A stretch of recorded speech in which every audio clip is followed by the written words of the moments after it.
मैं सुनील कुमार श्रीवास्तव, अध्यक्ष डॉक्टर राजेंद्र प्रसाद विकास समिति, अधिवक्ता माननीय उच्च न्यायालय लखनऊ। मैं डॉक्टर राजेंद्र प्रसाद विकास समिति का अध्यक्ष हूँ, जो एक सामाजिक संस्था है जो पिछले कई वर्षों से समाज के अनेकों कार्यों के लिए जानी जाती है, सामाजिक कार्यों के लिए। लेकिन आज मैं एक देश के बहुत महत्वपूर्ण मुद्दे पर आपसे बात करना चाहता हूँ। शिक्षा जगत से जुड़ी है। शिक्षा जगत में आज साथियों जिस तरीके से भ्रष्टाचार व्याप्त है, आप अपने बच्चों को पढ़ाते हैं, लेकिन कभी क्या आपने विचार किया है कि आप जिस विद्यालय से आपकी किताब लिखी जाती है, जिस विद्यालय में आपका बच्चा पढ़ता है, उसमें चुनिंदा कुछ दुकानें होती हैं, कुछ किताबों की दुकानें होती हैं जहां से ही आप किताब ले सकते हैं। उस पर स्कूल का कमीशन होता है। यूनिफॉर्म जब आप लेने जाते हैं वो भी स्कूल की ही तरफ से होता है, उस पर भी स्कूल का कमीशन होता है। आप कोई भी स्कूल के शूज लेने जाएंगे, आप इनका जो भी आप सामान स्कूल से संबंधित खरीदने जाएंगे, सब पर स्कूल का कमीशन होता है। और आप जब फीस देने जाते हैं तो फीस आप छोटे से छोटे बच्चों की अब फीस लाखों में जा रही है। हम लोगों ने अपने ज़माने में जब पढ़ाई किया, AA LLB करने के बाद, LLM करने के बाद, हमें नहीं लगता कि हम लोगों ने पूरी ज़िंदगी में 50,000 रुपया भी खर्चा करके पढ़ाई किया होगा। लेकिन आज KG का बच्चा भी पढ़ने जाता है तो उसकी फीस साल भर में लाखों हो रही है। और आप इस देश के नेताओं के बारे में सोचिए, अगर उनका बच्चा पढ़ाई करता है तो अपने देश की शिक्षा पे नहीं पढ़ाई करता है, वो विदेश में, अमेरिका में पढ़ेगा या फ्रांस में पढ़ेगा या इंग्लैंड में पढ़ेगा। विदेश में जाके उनका बच्चा शिक्षा ग्रहण करेगा और उसके बाद जब वहाँ से शिक्षा ग्रहण करके आएगा तो सोचिए उसकी क्या मानसिकता होगी। आप 5 साल के लिए नेताओं का चुनाव करते हैं। चुनाव करने के बाद वही नेता जिनको आपने वोट दिया था, वो बड़े बड़े विश्वविद्यालय और कॉलेज बनवाने का काम करते हैं। एक नेता के 15-15, 20-20 कॉलेज होता है, विदेशों में होटल होता है, और वही नेता यहाँ पर लूट करता है, जो आपके बच्चों पे लाखों की फीस, किताबों की फीस, यूनिफॉर्म पे, उनकी हर स्तर से जो है वो आपका खून चूसने का काम करता है। आप और नेता की क्वालिफिकेशन अगर आप जानेंगे तो या तो नेता अंगूठा टेक होगा या तो कक्षा 8 पास होगा। आप ऐसे नेता का चुनाव करते हैं, उसके बाद 5 साल आप चिल्लाते हैं कि हमें तो लूटा जा रहा है। जब आप राशन पे बिक जाएंगे, आप सरकार से कहिए कि हमको शिक्षा चाहिए, हमको स्वास्थ्य अच्छा चाहिए, आपके लिए मूलभूत रोटी, कपड़ा और मकान, आप इन मुद्दों पर बात करेंगे तो तभी देश हमारा आगे बढ़ेगा।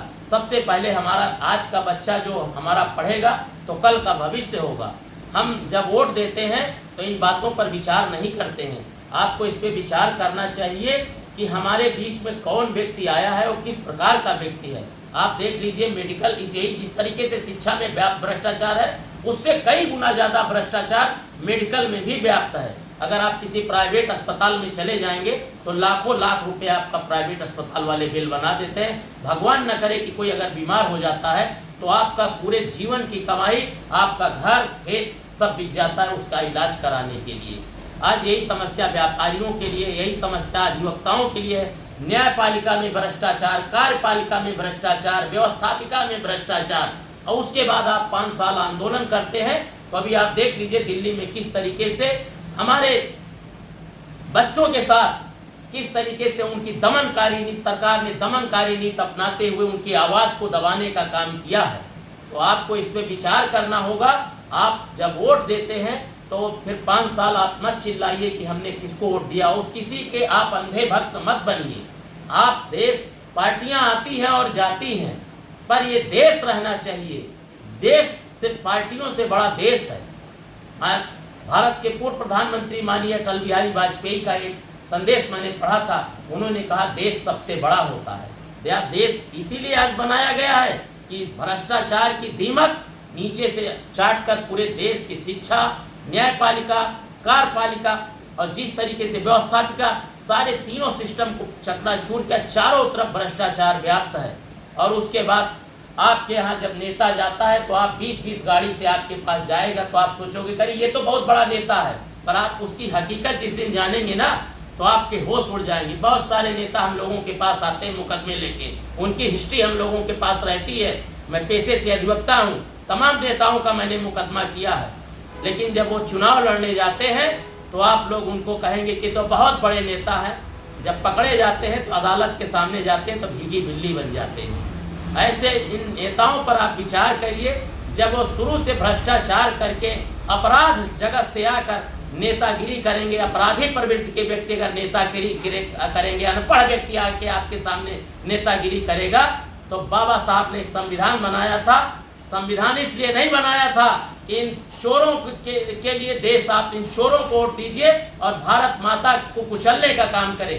बाबा साहब ने इसलिए संविधान बनाया था कि आप अच्छा चुनाव करिए, देश में सभी को सामाजिक न्याय मिले, धर्म के नाम पे मत लड़िए, जात के नाम पे मत लड़िए।